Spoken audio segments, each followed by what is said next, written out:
바로 그저께 전체 방송에서 곧 상승이 시작될 것이고 그 상승이 시작되는 시점을 조심해야 된다.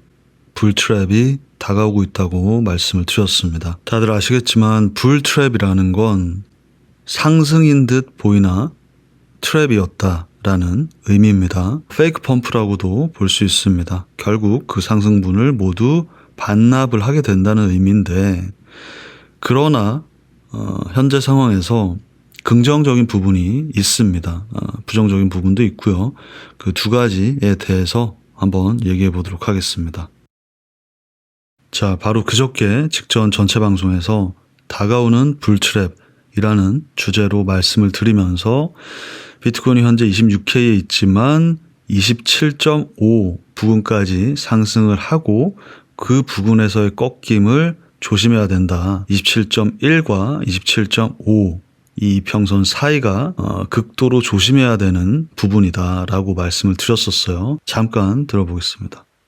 프레임으로 가장 중요한 이평선들 역시 27.12 초반에서 27.5 맞고 떨어질 확률이 매우 높다. 일단 확실하게 이탈을 했고 한 번을 트라이 한다라고 했을 때 한 번의 돌파를 하게 될 확률보다는 떨어질 확률이 매우 높다. 하락의 시발점은 29K가 맞아요. 추세 상승을 위한 최종 돌파되어야 할 29K는 맞습니다만 그 전에 이곳은 매우 조심해야 할 위험한 곳이다 라고 말씀을 드리겠습니다.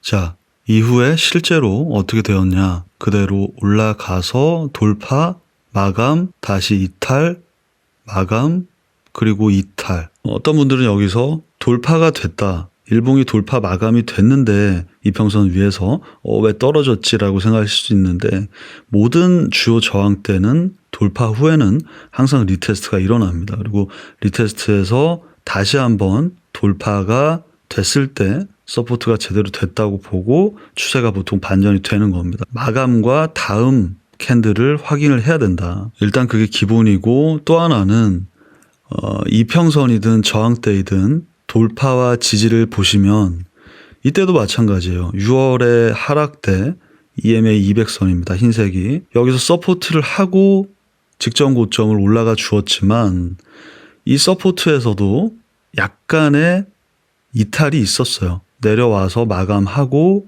다시 올라가서 마감을 합니다. 항상 우리가 이탈을 했을 때는 다음 캔들 정도는 체크를 해줘야 된다는 점. 사실 일봉보다도 이번 불트랩이 형성된 가장 큰 이유는 일봉상 이평선보다도 시간봉에서의 캔들입니다. 4시간봉으로 하락의 시작점인 이곳 28.9K. 결국 이 하락을 무효화 혹은 반전시키려면 이곳을 돌파해야 하는데, 이곳을 27.9를 돌파를 이번 상승 반등에서 했냐. 꼬리만 달고 마감은 27.8에서 하게 됩니다. 이 캔들의 아래에서. 그리고 아까 일봉으로 설명드릴 때 말씀드렸죠. 다음 캔들이 중요하다. 돌파 후에는 다음 캔들을 확인해야 된다.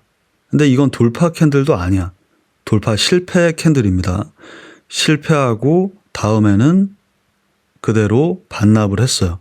이렇게 되면 그 다음 캔들에서 우리는 숏 포지션을 고려해 볼 수 있습니다. 그게 4시간 봉의 상황이었어요. 근데 제가 아까 인트로에서 그러나 긍정적인 부분과 부정적인 부분 두 가지가 있다고 말씀을 드렸었잖아요. 자, 그게 뭐냐면 1시간 봉에서는 주요 레벨, 그러니까 돌파되어야 될 레벨이 돌파가 되고 마감이 되었습니다. 이게 초보분들은 좀 헷갈리실 텐데 타임프레임마다 그게 달라요. 그러니까 예를 들어서 월봉상으로는 계속 상승 중인데 일봉상으로는 계속 하락일 수 있습니다. 그러니까 1시간 봉에서 돌파가 되어야 할 지점은 27.6이었는데 여기서 한번 눌리고 다시 올라가서 27.8에서 마감을 했단 말이에요. 그러니까 이 얘기는 뭐냐면 이 고점을 갱신할 것이다 라는 의미라고 볼 수 있습니다.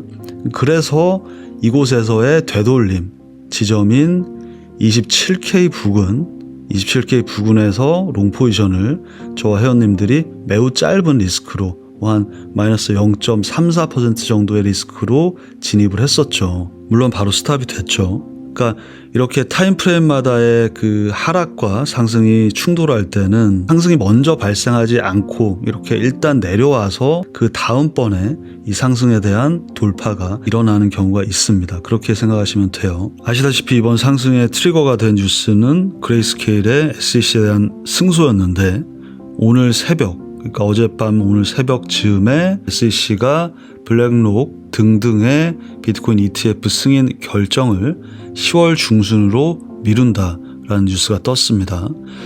자, 여러분 보세요.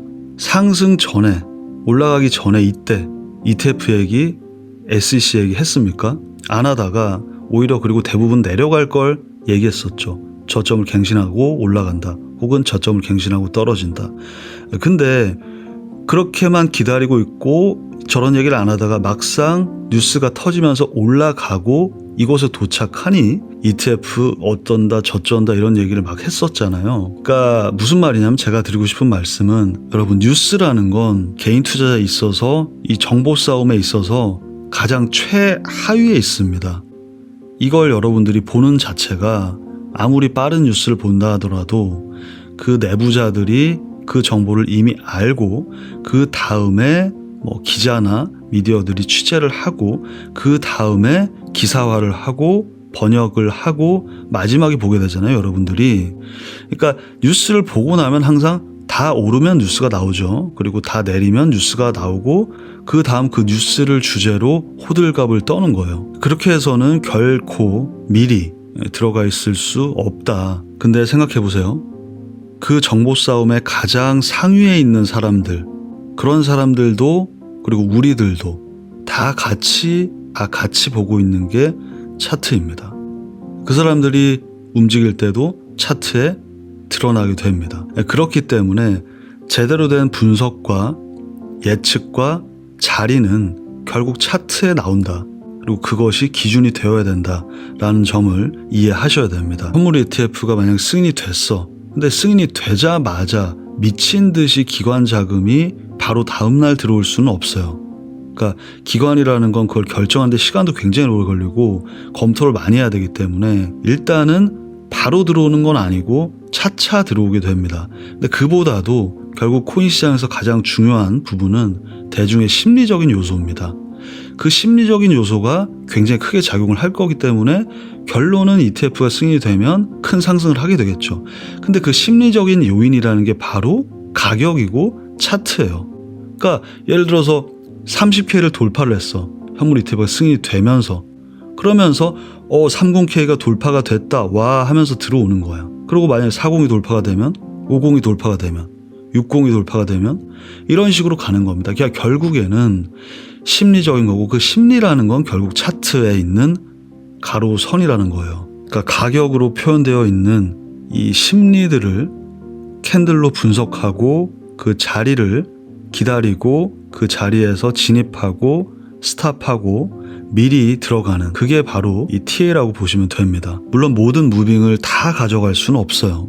그럴 수는 없어요. 그러니까 저도 우리 여기서 롱 포지션, 익절, 숏 포지션, 익절, 롱 포지션, 익절 했지만 여기서 한 번 더 기다렸던 롱은 오지 않았죠. 짧게 스탑을 하게 됩니다. 이런 부분은 이해하시고 감수를 하셔야 됩니다. 중요한 건 제대로 된 분석을 하면서 포커스를 잃지 않는 거예요. 그러니까 큰 프레임에서 현재 진행 상황이 어떻게 되어가고 있고 오케이 이게 앞으로 어떻게 될 것이라는 걸 계속 모니터링을 하면서 LTF 상에서의 움직임을 가져갈 걸 가져가고 진입할 자리에서는 진입한다. 자, 이제 다시 제자리로 내려왔으니 리셋이죠.